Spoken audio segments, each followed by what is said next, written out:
Assalamualaikum warahmatullahi wabarakatuh. Yang terhormat, Ibu Vera selaku dosen mata kuliah Kepemimpinan dan Etika Bisnis, serta rekan-rekan mahasiswa. Pada kesempatan ini, saya akan mempresentasikan materi ujian akhir semester mata kuliah Kepemimpinan dan Etika Bisnis dengan judul Hubungan Etis Konsumen dan Perusahaan. Materi ini membahas bagaimana hubungan bisnis tidak hanya berorientasi pada keuntungan, tetapi juga harus dijalankan berdasarkan nilai-nilai etika. Adapun sistematika pembahasan meliputi latar belakang dan konsep etika bisnis, hubungan etis antara konsumen dan perusahaan, prinsip-prinsip etika dalam bisnis, hak dan kewajiban konsumen serta perusahaan, dampak dan tantangan hubungan etis, dan diakhiri dengan kesimpulan. Pembahasan ini disusun secara runtut agar mudah dipahami. Selanjutnya, latar belakang. Perkembangan dunia bisnis saat ini menunjukkan bahwa orientasi menuju perusahaan tidak lagi hanya berfokus pada pencapaian laba, tetapi juga pada penerapan nilai-nilai etika. Menurut Sonny Keraf, etika bisnis berfungsi sebagai pedoman moral agar aktivitas bisnis tidak hanya merugikan pihak lain dan tetap menjunjung keadilan serta tanggung jawab. Selain itu, konsumen kini semakin kritis karena kemudahan akses informasi. Hal ini menuntut peran kepemimpinan yang beretika dalam mengambil keputusan bisnis. Selanjutnya, pentingnya etika dalam berbisnis. Etika penting dalam bisnis karena menjadi pedoman perilaku perusahaan dalam berinteraksi dengan konsumen. Penerapan etika dapat membangun kepercayaan, menjaga reputasi perusahaan, serta mengurangi risiko konflik dan pelanggaran hukum. Selanjutnya, pengertian dari etika bisnis. Etika bisnis merupakan seperangkat prinsip moral yang menjadi pedoman dalam menjalankan kegiatan usaha. Etika bisnis tidak hanya berkaitan dengan kepatuhan hukum, tetapi juga tanggung jawab moral perusahaan dalam mengambil sebuah keputusan. Selanjutnya, pengertian konsumen. Konsumen adalah individu atau kelompok yang menggunakan barang dan jasa untuk memenuhi kebutuhannya. Dalam etika bisnis, konsumen dipandang sebagai subjek moral yang memiliki hak atas keamanan, informasi yang jujur, dan perlakuan yang adil. Kemudian berlanjut ke pengertian perusahaan. Perusahaan merupakan organisasi ekonomi yang menghasilkan barang dan jasa untuk memperoleh keuntungan. Namun, secara etis, perusahaan juga merupakan pelaku moral yang bertanggung jawab atas dampak keputusannya terhadap konsumen dan masyarakat.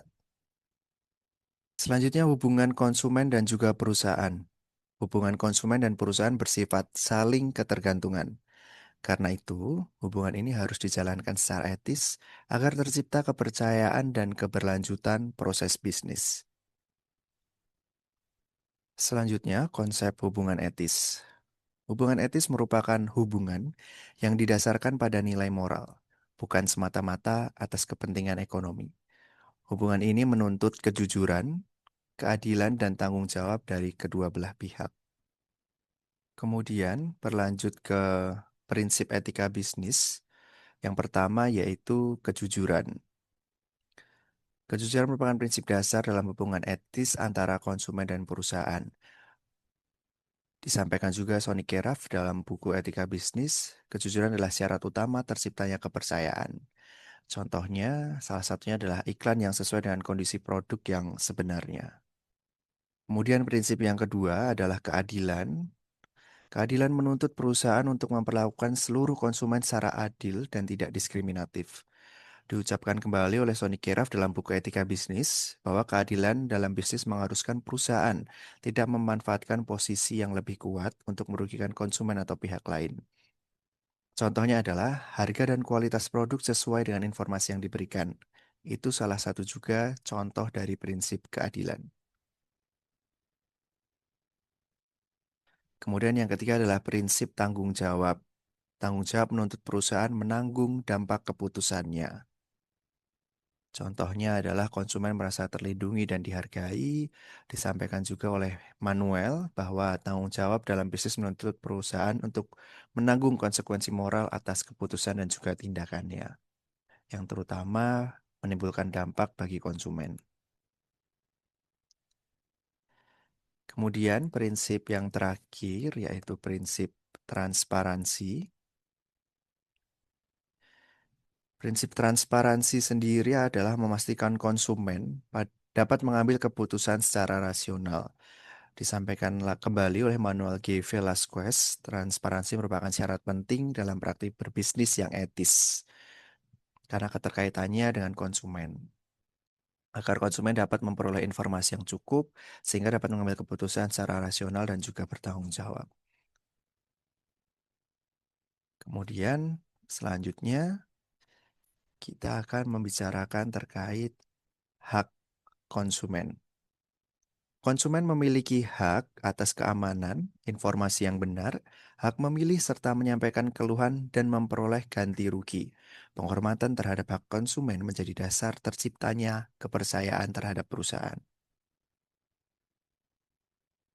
Setelah itu, terdapat juga kewajiban konsumen. Selain hak, konsumen juga memiliki kewajiban moral, seperti menggunakan produk sesuai ketentuan, membayar sesuai kesepakatan, dan juga harus bersikap jujur. Selanjutnya adalah kewajiban perusahaan. Perusahaan berkewajiban menyediakan produk yang aman dan berkualitas, memberikan informasi yang jujur, serta melayani konsumen secara adil. Kewajiban ini mencerminkan integritas dan kualitas kepemimpinan perusahaan. Selanjutnya adalah contoh penerapan hubungan etis. Contoh penerapan hubungan etis terlihat ketika perusahaan memberikan informasi produk secara lengkap, menyediakan layanan pengaduan, serta menarik produk yang dikira akan membahayakan konsumen. Kemudian selanjutnya adalah dampak hubungan etis bagi perusahaan. Bagi perusahaan, hubungan etis meningkatkan kepercayaan, reputasi, dan keberlanjutan usaha bagi perusahaan tersebut. Selanjutnya, hubungan etis bagi konsumen sendiri adalah sebagai berikut. Dapat dirangkum bagi konsumen, hubungan etis memberikan rasa aman, rasa kepuasan, dan mendorong loyalitas terhadap penggunaan produk perusahaan. Setelah itu, kita akan membahas terkait tantangan etika dalam hubungan konsumen dan perusahaan. Tantangan hubungan etis sendiri adalah penerapan etika bisnis meliputi persaingan yang ketat, orientasi laba jangka pendek, dan kurangnya kesadaran etika. Solusi dari permasalahan tersebut atau tantangan tersebut adalah memperkuat kepemimpinan yang beretika dan membangun budaya organisasi yang menjunjung nilai moral. Selanjutnya adalah kesimpulan yang bisa kita dapatkan adalah bahwa hubungan etis antara konsumen dan perusahaan merupakan fondasi penting terkait bisnis yang berkelanjutan, penerapan prinsip etika seperti kejujuran, adil, dan tanggung jawab, serta transparansi menciptakan kepercayaan dan keseimbangan antara kedua belah pihak. Hubungan etis tidak hanya melindungi hak konsumen, tetapi juga memberikan manfaat bagi perusahaan. Oleh karena itu, etika bisnis harus menjadi bagian integral dari kepemimpinan dan pengambilan keputusan dalam perusahaan. Berikut ini adalah sumber referensi yang diambil pada materi kali ini. Disusun berdasarkan beberapa referensi utama, antara lain buku Etika Bisnis karya Sonny Keraf yang sudah diungkapkan tadi. Kemudian Business Ethics oleh Manuel G. Velasquez. Kemudian Stakeholder Theory oleh R. Edward Freeman serta marketing Management oleh Philip Kotler. Selain itu, materi juga mengacu pada modul mata kuliah kepemimpinan dan etika bisnis, serta Undang-Undang Perlindungan Konsumen. Sebagai penutup, hubungan etis antara konsumen dan perusahaan merupakan fondasi penting bagi bisnis yang berkelanjutan.